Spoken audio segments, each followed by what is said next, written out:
déjà 8h30 sur le plateau de la matinale. Soyez les bienvenus si vous vous levez tout juste et que vous allumez votre poste de télé. En tout cas, vous êtes les bienvenus, comme je vous le disais, sur le plateau de votre matinale en ce mardi 26 avril à 8h30. Alors, en ce mardi 26 avril, comme chaque jour, vous avez le droit à un sommaire, puisque chaque jour, l'actualité est différente. Et le sommaire du jour, le voici.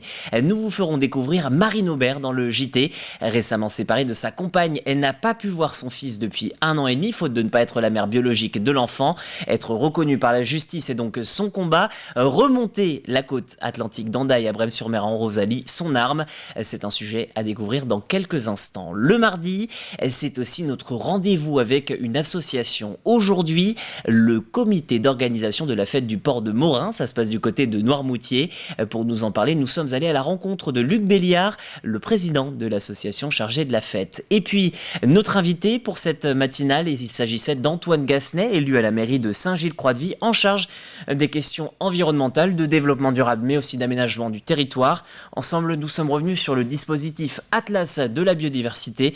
C'est un atlas qui vous permet en fait tout simplement de recenser toutes les espèces d'un territoire. C'était à 8h15 et vous pouvez retrouver cette interview sur notre antenne dans les prochaines heures et bien sûr évidemment sur le site internet. Voilà pour le programme et le sommaire de ce qui s'est passé et ce qui arrive. On va passer ensuite à vos infos pratiques avec la météo. Un temps, vous le voyez, plutôt agréable ce matin. Bon, plutôt frais quand même, 10 degrés partout, 9 degrés localement, donc voire même un peu plus frais selon les endroits où vous vous trouvez. En revanche, ce qu'il y a de bien, c'est qu'il y a du soleil avec quelques nuages malgré tout, du soleil qui devrait aussi perdurer dans l'après-midi avec, vous le voyez, jusqu'à 19 degrés. On flirtera même avec les 20 degrés très localement, 19-20 degrés environ, avec donc quelques nuages, sauf en fin d'après-midi, ils devraient se dissiper. On va passer à vos marées. Côté marée, la marée basse vient de s'achever, c'était à 8h19. Vous pouvez rester avec nous jusqu'à attendre la seconde matinale. Vous avez la seconde marée basse. Vous avez un petit peu de temps puisque c'est à 20h47. Il y a aussi de marée haute au programme aujourd'hui. C'est à 15h21.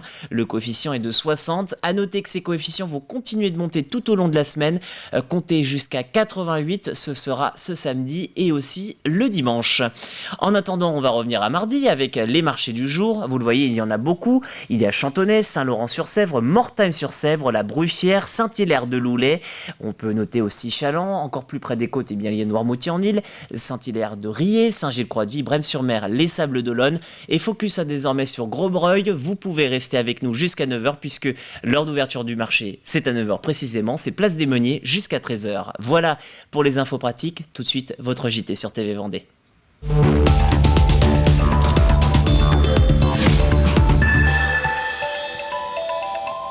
Et on va débuter ce journal d'actualité avec le Chaland. À Chaland, le 30 avril prochain, l'accueil du jour Claude Nougaro ouvre ses portes au public. L'établissement accueille des malades atteints d'Alzheimer et de troubles similaires vivant à domicile. À travers des activités en groupe, les malades peuvent ainsi retrouver un lien social, de l'attention et maintenir les gestes du quotidien. Ce dispositif, il est vraiment pensé pour les personnes accueillies, pour travailler dans le ludique, leur capacité, mais aussi pour les aidants qui sont au quotidien auprès de ces personnes et qui vont avoir un moment de répit, qui vont avoir un moment qui elles pourront penser à elles.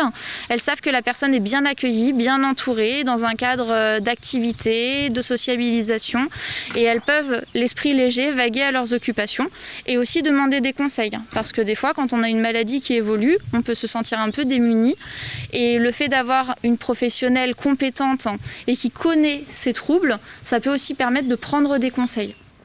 Cette rencontre, à présent, depuis 1 an et demi, Marine Aubert n'a pas vu son fils, un enfant de 4 ans, élevé avec son ex-compagne, également mère biologique de l'enfant. Maintenant séparée, la mère refuse de laisser un droit de visite ou de garde à Marine, invisible aux yeux de la loi. Pour parler de cette absence, la jeune femme de 30 ans est partie d'Andaille, dans le Pays Basque, pour rejoindre Brême-sur-Mer, sa ville natale. Un parcours long de 600 km réalisé en Rosalie avec 3 compagnons de route. Et Grégoire de Châtillon est allé à sa rencontre du côté de la Tranche-sur-Mer peu avant son arrivée. Depuis bientôt 2 ans, cette habitante de Brême-sur-Mer ne peut plus voir son crapouille. Crapouille, c'est le surnom qu'elle a donné à son fils, Maël, bientôt 4 ans. Une absence comme un déchirement pour Marine. La jeune femme est considérée comme une mère sociale. N'ayant pas accouché de Maël et séparée de son ex-compagne, Marine est une mère sans droit. Ce serait bien que la justice se bouge un peu et qu'on arrête de dire qu'on est des mères sociales et qu'on n'est rien en fait pour cet enfant. Alors qu'on l'a voulu, on l'a autant aimé, on a été là pendant la grossesse, etc. Et on n'est pas rien. Donc là, je suis en procédure pour un droit de visite et d'hébergement. C'est aussi pour ça que ça freine un peu plus sur les droits. J'aurais été mariée au Pacsé, ça aurait été différent, on va dire. Marine est une deuxième maman non reconnue par la loi. Elle n'est pas un cas isolé. Elle, comme d'autres, sont aidées par l'association Les Enfants d'Arc-en-Ciel dans leur démarche juridique. L'association elle est sympa parce qu'on fait des réunions Zoom avec plein de mamans qui sont dans le même cas et on échange en fait. Et rien que ça fait un bien fou en fait. Un défi comme un témoignage, un porte-étendard pour de nombreuses femmes qui vivent dans la même situation, avec toujours cet espoir pour Marine de revoir son enfant. C'est vraiment pour mon crapouille, pour lui montrer que je serai toujours là et je pourrai faire tout et n'importe quoi pour le retrouver, quoi.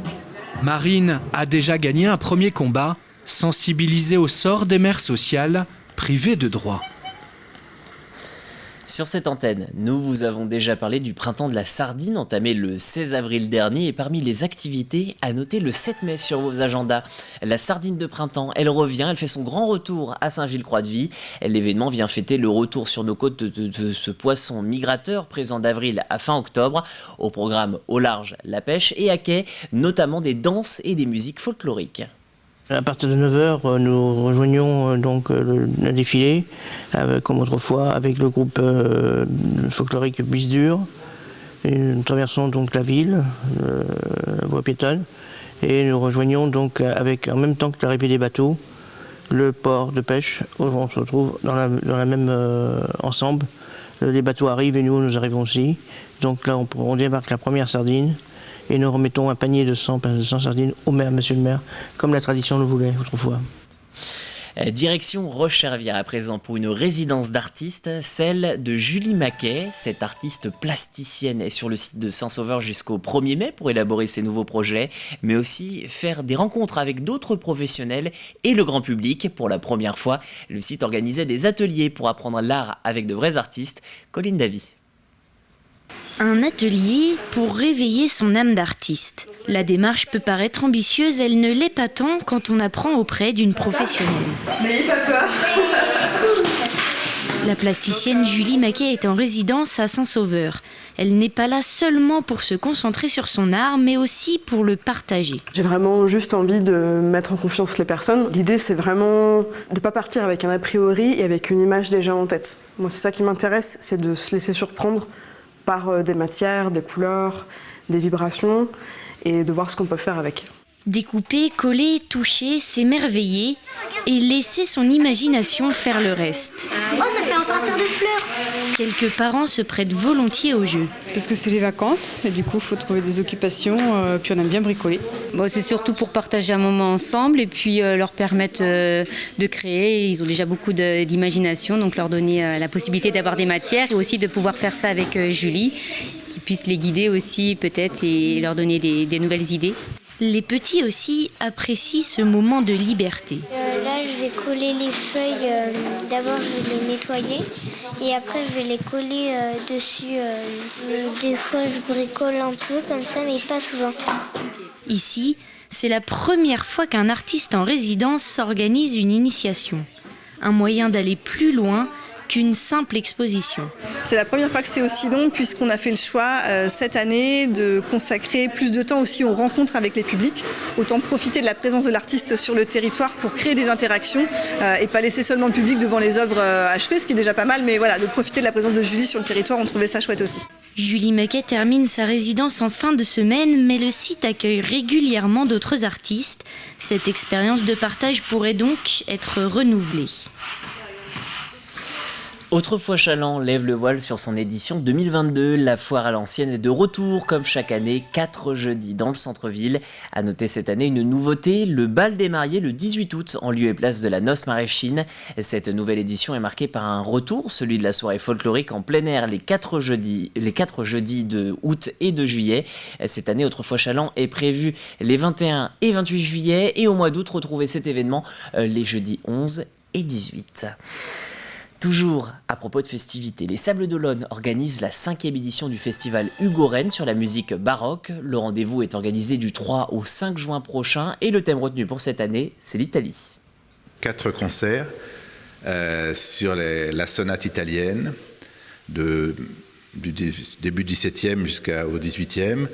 Un concert sur les concertos italiens de Corelli, Albinoni, Vivaldi, etc. Et puis un autre concert plutôt de musique un peu plus religieuse, plus sérieuse, autour de Alessandro Scarlatti, grand compositeur, grand maître de la musique italienne, napolitaine. Et puis un concert très léger, aux antipodes des autres, qui est un petit déjeuner-concert le dimanche matin, autour d'un instrument qui s'appelle l'ocarina, qui est un petit instrument italien. Et là, le répertoire sera même plus de la musique baroque, mais des musiques du fin 19e et début 20e. Enfin, un mot de sport, c'est pour vous peut-être simplement un plaisir dominical, mais pour eux, c'est une réelle compétition. Les championnats de Vendée de Palais-Fonte se sont déroulés le week-end dernier, comme beaucoup d'autres. Les compétitions ont été annulées le temps de la pandémie. Aussi, renouer avec cet événement était attendu pour de nombreux champions. C'est la finalité d'une saison pour tout le monde. Une saison qui s'est plutôt bien déroulée malgré le Covid qu'on a eu quand même sur février et mars. On a été obligé de faire des matchs un petit peu à huis clos, on va dire. Tout le monde est content de se réunir aujourd'hui, de repartager un peu de cet esprit de compétition et de convivialité. On est quand même 3000 licenciés sur la Vendée, donc ça commence quand même à représenter un petit peu de monde aussi. Donc oui, je pense qu'à l'heure actuelle, on peut l'enlever. C'est plus un loisir. Je pense qu'on peut clairement considérer ça comme un sport. Et voilà pour cette édition du JT. Je vous remercie de l'avoir suivi. La matinale, elle va se poursuivre dans quelques instants. Avant toute chose, la météo avec Fanny Poirier sur TV Vendée. Bonjour à toutes et à tous. Après ce week-end orageux, retour à un temps anticyclonique pour le reste de la semaine avec au programme du soleil mais aussi des nuages. On s'intéresse dans un premier temps à notre mardi 26 avril. Ce sera très certainement la plus belle journée de la semaine. Le soleil brille généreusement dès le réveil avec quelques passages nuageux par endroits. Le vent d'est-nord-est souffle autour des 20 à 35 km/h. Quant aux températures, on compte une moyenne de 5 à 6 degrés pour l'intérieur des terres, 7 degrés au Sables d'Olonne, 9 degrés sur l'île de Noirmoutier et 10 pour l'île-Dieu. Dans l'après-midi, pas de changement côté ciel. Le soleil domine toujours avec une circulation de nuages inoffensifs. Seules les îles, vous le voyez, vont bénéficier d'un ciel totalement dégagé. Côté Mercure, il est printanier. On compte 16 degrés sur la majeure partie du département, 17 pour La Roche-sur-Yon, 17 également à Fontenay-le-Comte et 15 sur les îles. Allez, on passe aux prévisions des 3 prochains jours. Mercredi, c'est un ciel nuageux à variable qui nous attend tout au long de la journée. Le Mercure grimpe petit à petit. On compte 7 degrés minimum le matin, 18 au plus chaud. Des rafales sont à noter également avec des pointes allant jusqu'à 60 km/h. Et puis jeudi, pas de changement côté ciel, les températures affichent une moyenne de 10 à 17 degrés. Enfin vendredi, c'est toujours nuageux et variable. Les éclaircies sont de plus en plus nombreuses en soirée. Le mercure se radoucit de nouveau, comptez 11 degrés minimum à l'aube et 20 au meilleur de la journée. Retour au mardi 26 avril, très belle fête à toutes les Halida. Le soleil nous accompagne de 6h58 à 21h08. La mer s'annonce belle. Coefficient de marée 54 et 60. Merci à vous de nous avoir suivis. Passez une agréable semaine en compagnie de TV Vendée. À très vite pour un nouveau point météo.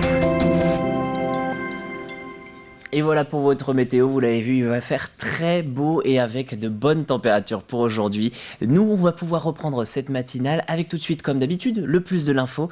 Ce matin, nous vous parlons des néonicotinoïdes.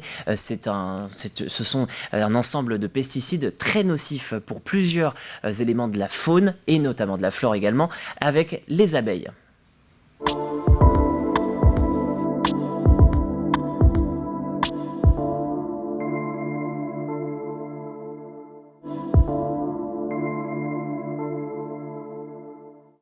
Ce sont des produits qui sont utilisés très souvent en enrobage. Ce sont des enrobages de la semence. Ce sont des produits qui sont donc systémiques et qui agissent sur le système nerveux des abeilles. C'est-à-dire que ça altère entre autres leur système d'orientation, mais aussi les fonctions musculaires.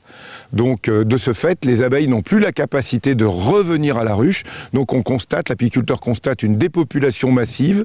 Il n'y a pas d'abeilles mortes devant puisqu'elles ne sont pas revenues. Et la colonie s'effondre petit à petit. Ces familles de pesticides ne détruisent pas que les abeilles, mais tous les pollinisateurs qui vont sur ces cultures qui sont traités avec ces produits. Et l'impact, il est énorme, parce que 82% des plantes ont besoin de pollinisateurs. À mesure qu'on retire ces pollinisateurs, on voit s'effondrer la biodiversité. Et il faut quand même se rappeler qu'une fourchette sur 3 de ce que l'on mange dépend directement des pollinisateurs. Donc il est évident qu'on va réduire nos ressources de nourriture, si on ne fait pas si on ne met pas en pratique les interdictions qui s'imposent. Depuis plus de 20 ans, donc, on se bat pour les faire interdire cette famille de pesticides. Les uns après les autres, on arrive à les éliminer. Maintenant, c'est des décisions de justice. On est obligé d'en arriver à la décision de justice parce qu'il n'y a pas de courage politique. C'est là où il y a une carence grave au niveau de nos dirigeants. Il doit y avoir à un moment donné un courage politique pour admettre une fois pour toutes, que ce soit en France, en Europe ou dans le monde, que ces familles de produits qui déciment les pollinisateurs dont on a besoin doivent être réellement interdits globalement et on ne revient plus sur cette copie.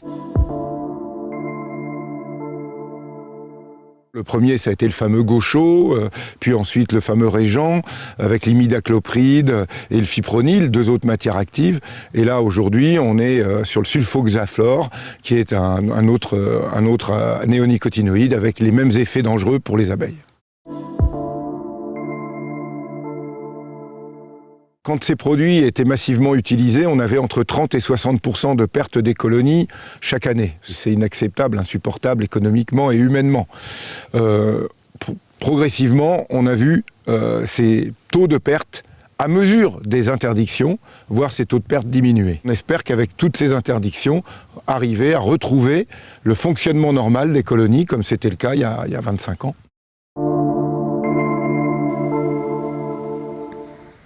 Voilà pour ce plus de l'info, vous pouvez bien évidemment le retrouver sur notre site internet tvvendée.fr dans la rubrique Actu. Et de notre côté, on se tourne tout de suite vers la chronique Association.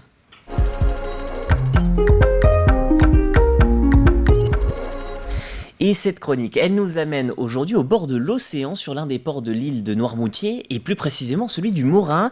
Comme chaque année, la fête du port de Morin est prévue pour ce mois d'août, et l'association chargée de l'organisation de cette manifestation recherche de l'aide. Bonjour, bienvenue au port du Morin. Bonjour, merci de nous accueillir. Alors, on est sur le port du Morin pour parler d'une fête qui a lieu le 14 août, qui marque son retour, son grand retour, et qui, j'imagine, est très attendue puisqu'il y a 1500 personnes qui viennent chaque année. Oui, bien sûr, c'est très attendu dans le sens que avec le Covid, on a eu 2 années difficiles. Il y a 2 ans, on n'a rien fait. L'année dernière, on a pu la faire sans faire de restauration compte tenu des problèmes avec le Covid. Et donc là, on repart à zéro avec une fête avec des repas dans l'après-midi et le soir, moules frites, assiette du pêcheur. Et tout ça va se faire sur toute cette longueur du port. Tout le côté droit, c'est de la restauration, et tous les côtés gauche, c'est des animations avec les vieux gréments, le groupe Les Vieux Gréments qui nous font des chants marins qui est très prisé. Et puis on a le stand pour enfants de pêche à la ligne, de glace, les crêpes, oui, on a et donc ça fonctionne tout l'après-midi. Et en début d'après-midi, on a la promenade en mer qui se fait par des bénévoles qui ont des bateaux et qui emmènent pas mal pendant au moins 3 heures les vacanciers découvrir la sortie du port. Voilà, et c'est vraiment, les gens aiment énormément les promenades en mer. Et vous cherchez donc des bénévoles pour vous aider à tout ça, parce que vous en avez perdu un petit peu l'an dernier.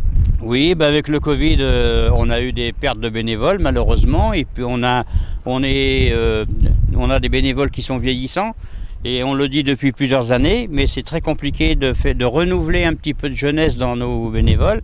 Et pour réussir une fête comme ça, il faut environ 80 personnes sur le site le dimanche à travailler pour que ça puisse se faire sans trop de fatigue, quoi. Eh ben écoutez, on vous souhaite de trouver, l'appel est lancé.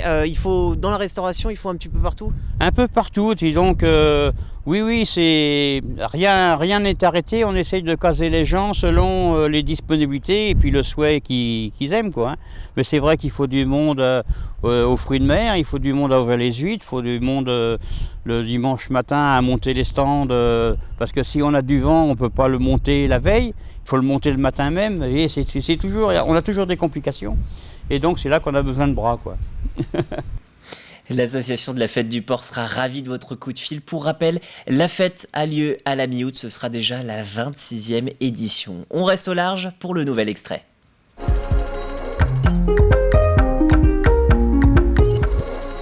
Ce matin, nous vous proposons de découvrir un inédit du Café de la Marine. Nous vous parlions la semaine dernière de la mise à l'eau du bateau de Benjamin Dutreux, son nouvel IMOCA Guyot Environnement Water Family. Il s'est rendu avec le skipper Conrad Coleman à la Cité de la Voile Éric Tabarly de Lorient pour parler de son actualité. On a récemment mis le bateau à l'eau il y a 2 jours. Donc c'est vrai qu'un IMOCA, ça reste un bateau de course assez performant. Il y a pas mal de choses à mettre en place avant de pouvoir mettre le bateau dans l'eau. Enfin, avant de pouvoir naviguer du moins. Donc du coup, ça fait quelques jours qu'on replace les voiles, qu'on recalibre tous les instruments, etc. Et voilà, on espère naviguer lundi et partir en qualif assez vite après. Voilà, c'est 500 000 à faire, c'est ça la qualif. Voilà, ouais. 500 000. Je regardais Conrad qui regardait sa montre.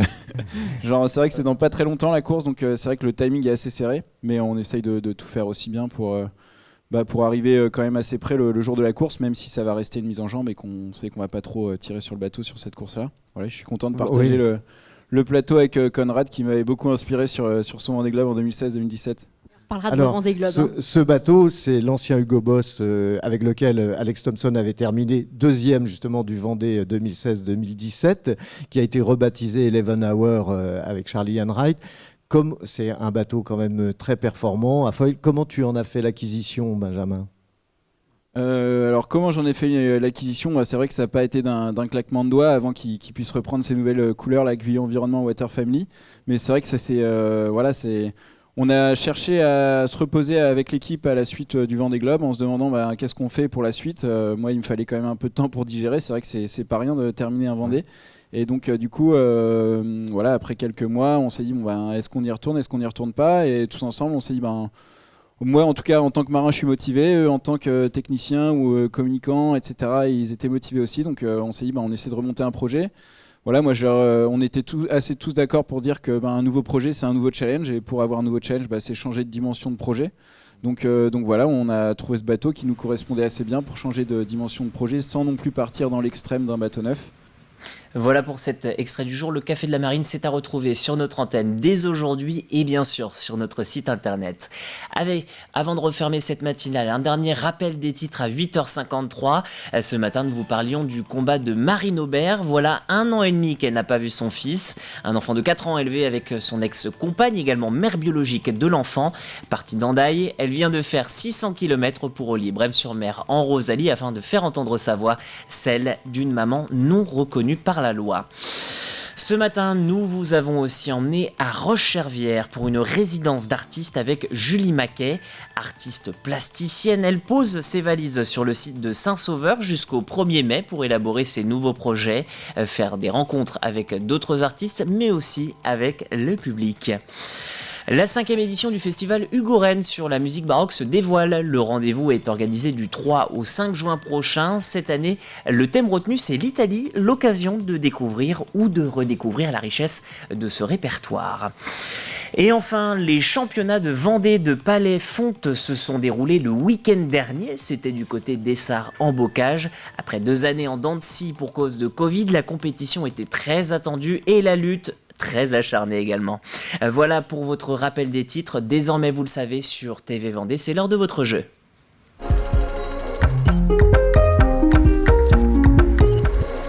Votre question cette semaine, la voici. Quel tennisman a gagné un tournoi du Grand Chelem avec la réplique de cette raquette, le coq sportif? Voilà, cette raquette que vous apercevez sur votre écran en ce moment même. Cette raquette a donc été bien une réplique, c'est une réplique d'un grand champion. Il a gagné avec un tournoi du Grand Chelem et il a gagné, pour être tout à fait précis, puisque vous avez le droit à un indice, aussi la Coupe Davis comme capitaine de l'équipe de France à 3 reprises. C'est un bon indice pour vous mettre sur la voie. Et puis vous le voyez, il y a aussi beaucoup d'autres raquettes. C'est un extrait des Passionnés, donc si vous êtes intéressé par le monde de la petite balle jaune, il vous suffit d'aller sur tvvendée.fr et d'aller voir les Passionnés de la semaine dernière. Vous aurez en plus peut-être la réponse en écoutant bien. Si vous avez prêté attention à la matinale, vous le savez aussi, ce jeu, vous pouvez remporter 2 places pour les Jandia Park et il suffit pour cela donc de répondre à cette question sur tvvendée.fr dans la rubrique jouer.